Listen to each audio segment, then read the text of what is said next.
Okay, so this is a bit of a hot potato at the moment in the United Kingdom. Should Donald Trump's state visit to the United Kingdom, scheduled for later on in 2017, go ahead? The offer has been extended by Queen Elizabeth II, but there's a little bit of a populist uprising against it in the United Kingdom.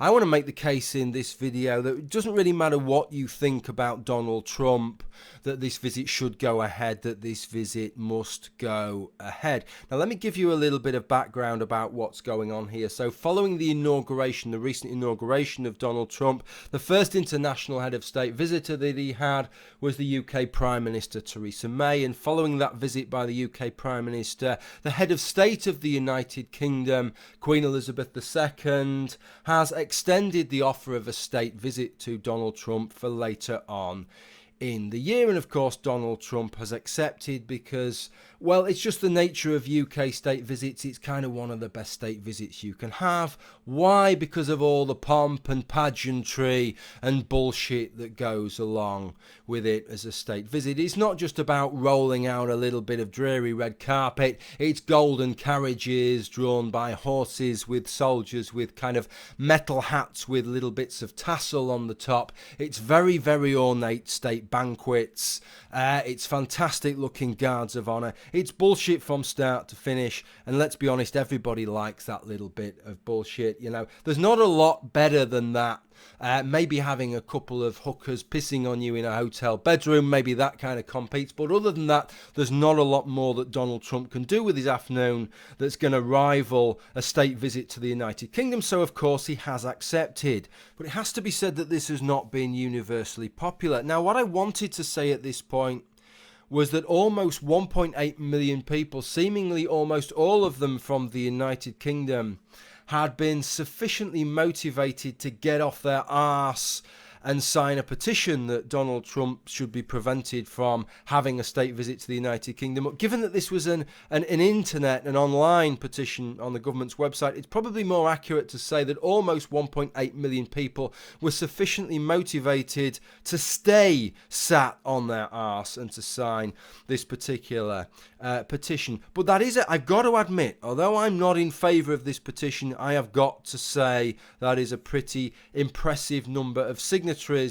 for something such as this. Now, there is a counter petition, and this is the petition that I have signed to say that Donald Trump should be able to make his state visit. That is despite the fact that actually this isn't a particularly well-worded petition. The spelling is wrong, the grammar is wrong, it doesn't really make a very good case. But it's the nature of these petitions, I'm afraid, that once a petition has been made by somebody and it's gained a little bit of momentum, that there's absolutely no point making a better worded version of the same thing, because all it does is confuse the matter and it gets absolutely nowhere.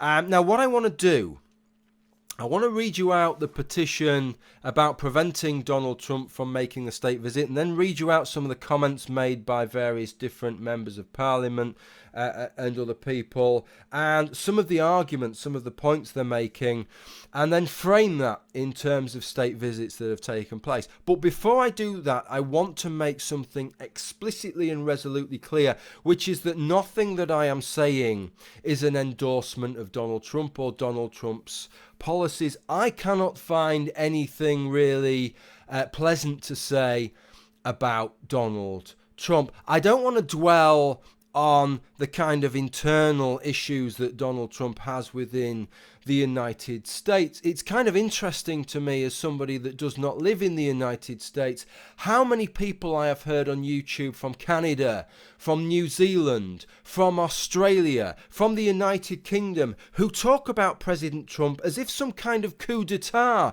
had taken place and Queen Elizabeth II has been replaced by President Trump and he's now their president, the way they talk about it.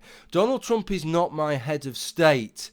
And I view Donald Trump very, very much from an international perspective. I have to say, from an international perspective, he puts the willies up me. He scares me somewhat. He comes across as a loose canon. Okay, so I'm not going to say anything positive about Donald Trump, but notwithstanding that, I still think that this visit should go ahead. So let me read you out the petition to prevent Donald Trump from making a state visit to the United Kingdom.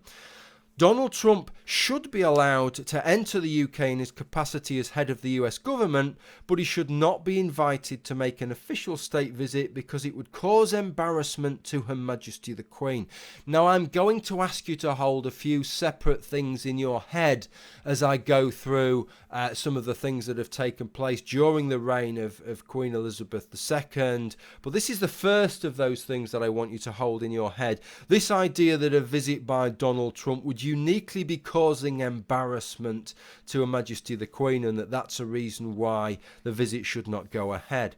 The petition goes on. Donald Trump's well-documented misogyny and vulgarity disqualifies him from being received by Her Majesty the Queen or the Prince of Wales. Therefore, during the term of his presidency, Donald Trump should not be invited to the United Kingdom for an official state visit. Putting aside issues of whether misogyny, the hatred of women is an appropriate word to use when what we're really talking about is sexism, this is the second thing that I want to hold in your mind. Should that kind of sexism and vulgarity disqualify somebody from an official state visit to the United Kingdom? Okay, so that's what it said in the petition. Now, I want you to just note this, that there is no mention in this petition about the immigration ban that affects, is it 7 Muslim majority countries? No mention of that whatsoever.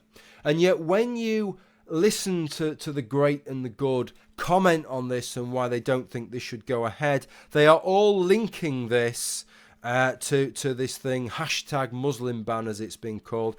Let's be honest, it does effectively amount to a Muslim ban. These are all Muslim majority countries, and I'm quite certain that Donald Trump is minded of their Muslim populations when he has made these particular travel bans. But let me read you some of the comments that are on the BBC's site.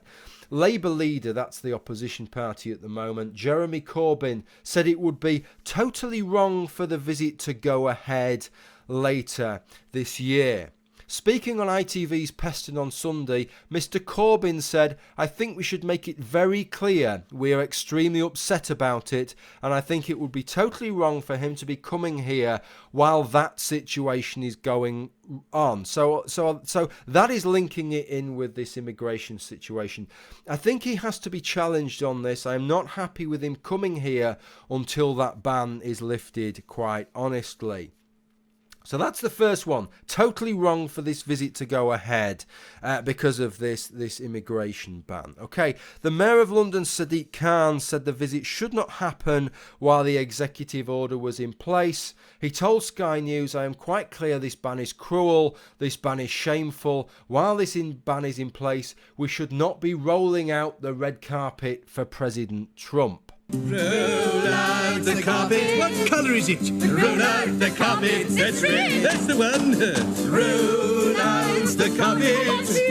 The carpet on which we all stand. Mind the doodah. Roll out the carpet. Paint the ball gold. The red one's the one we adore. When we stop by, you roll out red carpet to cover up the blow. Okay, so moving on, and I apologise for that slightly bizarre interlude, but I couldn't quite resist that. Graham Guest, who started the position, said he wanted to put the spotlight on Mr Trump. He told the Press Association a state visit legitimises his presidency and he will use the photo opportunities and being seen with the Queen to get re-elected. Okay, so we shouldn't give state visits to regimes that we would not want to legitimise is what we're saying there. Ruth Davidson, leader of the Scottish Conservatives, said state visits are designed for both the host and the head of state who is being hosted to celebrate and entrench the friendships and shared values between their respective countries. Okay, so that's another thing to bear in mind, that state visits, according to her, are designed to celebrate and entrench friendships and shared values. And finally, consider this, Paddy Pants Down, I wanted to say, sorry. That's what they called him after a sex scandal. Paddy Ashdown, former leader of the Liberal Democrats, questioned the state visit on I'm sorry, I'm losing it here. Questioned the state visit on Twitter. He wrote, "Am I alone in finding it impossible to bear that in pursuit of her deeply wrong-headed policies, our PM is now forcing that man on our Queen. So yet again we have this idea that it's embarrassing for the Queen or not very nice for the Queen." So what I want to do now is just look back at some of the things that we've had in the past, right? And consider these particular points that I just picked out along the way. Okay, that it would cause embarrassment to the Queen, it said on the petition, or that it's forcing somebody terrible on the Queen. This idea that we wouldn't want a head of state who's perhaps sexist or vulgar, that they're not a suitable person for a state visit, that state visits are designed for and should only be given out to people that share our values, and that we can extend friendship to, and that we shouldn't give state visits unless we're prepared to legitimise that particular regime. So bear all those things in mind. And what I don't want to do is to spend too much time in the dim and distant past. But the brutal truth is that the Queen has been hosting full state visits for dodgy bastards since 1954. To give you some of the highlights, in 1973, President Mobutu, the exceedingly brutal dictator from Zaire, was given a full state visit to the United Kingdom. Forward 5 years to 1978, and Romania's President Nicolae Ceausescu, who was murdered, of course. He was executed by his own people 10 years later because he was so brutal. One of the most brutal communist leaders of the lot was given a full state visit to the United Kingdom. In 1994, forward to 1994, and the wonderful Robert Mugabe, of course, the president of Zimbabwe, was not only given a full state visit, but he was also given an honour. He was made the Honorary Knight Grand Cross in the Order of the Bath, and in fact that had to be rescinded 9 years later. It's such an odious character was Robert Mugabe. But let's not dwell with these historical figures. I want to stick to what has happened in the last 10 years. So let's go back 10 years to when the Queen hosted a state visit for none other than Saudi Arabia's King Abdullah. Let's remind ourselves, Saudi Arabia is an absolute monarchy, and the royal family, the House of Saud, run that regime with an iron fist. They won't countenance any dissent. We're talking about misogyny and sexism. This is a country where women are not allowed to vote, women are not allowed to drive, where women are not allowed to leave their own homes unless they are accompanied by a chaperone, and yet still King Abdullah was regarded as a suitable person to have a full state visit.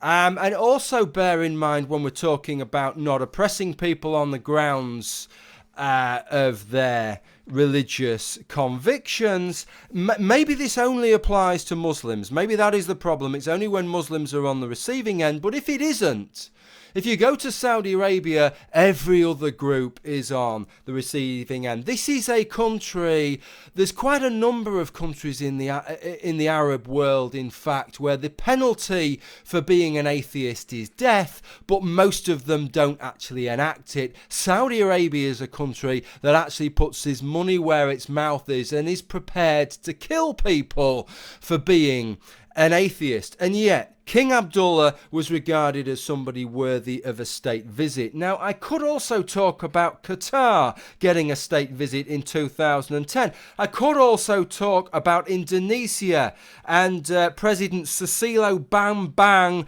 Yudhoyono getting a state visit in 2012. Indonesia, a country who previously didn't have too bad of a record on some of these issues, but that was a president who sent them right down the pan, in actual fact. I could talk about the United Arab Emirates. The United Arab Emirates getting a state visit in 2013. But let's forget about all of those. Let's have a look 2015, and China and President Xi Jinping getting a state visit in 2015. What's interesting with regards to that, imagine if Donald Trump, instead of placing a travel ban on 7 Muslim majority countries, if instead of doing that he had made an executive order saying that American citizens who are Muslims, Muslim American citizens, were no longer allowed to hold public office.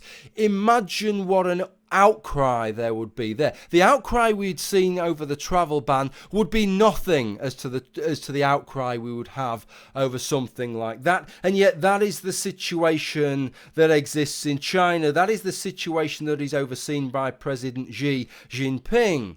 In China, if you want to hold public office, then you need to be a member of the Chinese Communist Party, and a prerequisite to being a member of the Chinese Communist Party is that you have to be an avowed atheist. So the 21 million people who live in China who are Muslims are excluded entirely from the political purpose. And yet, President Xi Jinping only 2 years ago was given a full state visit with all the trimmings. And what is interesting is Jeremy Corbyn, who is the leader of the opposition, who stated that he could not countenance Donald Trump having a state visit on regards to this Muslim travel ban, had no such objections to President Xi Jinping. That's kind of strange, that, isn't it? That the hard left leader Jeremy Corbyn didn't have quite the same objections to a communist head of state coming over there. Now, he did say that he would have some rather tough questions for President Xi Jinping, but he didn't say that the visit shouldn't go ahead.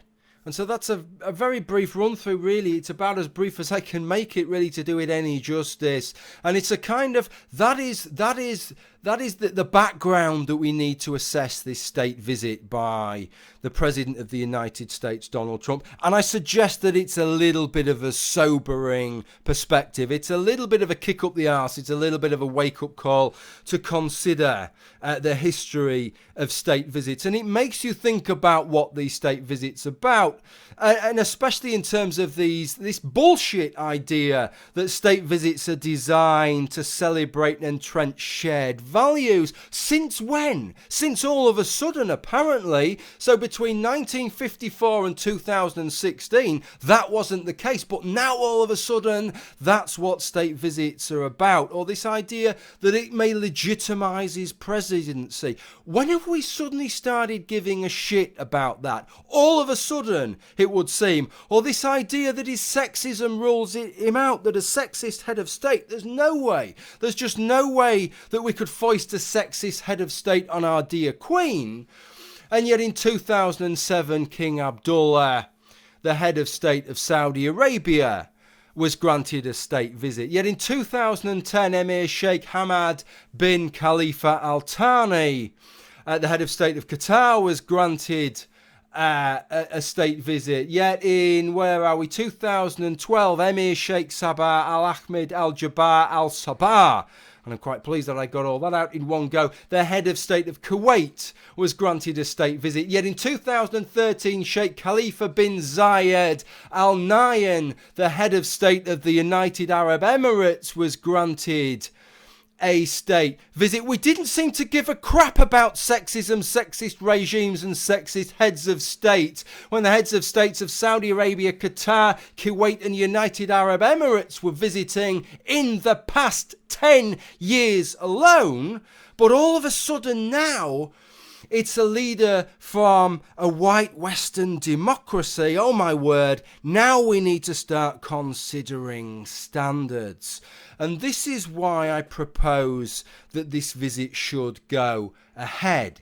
Because if it doesn't, either one of two things have to happen.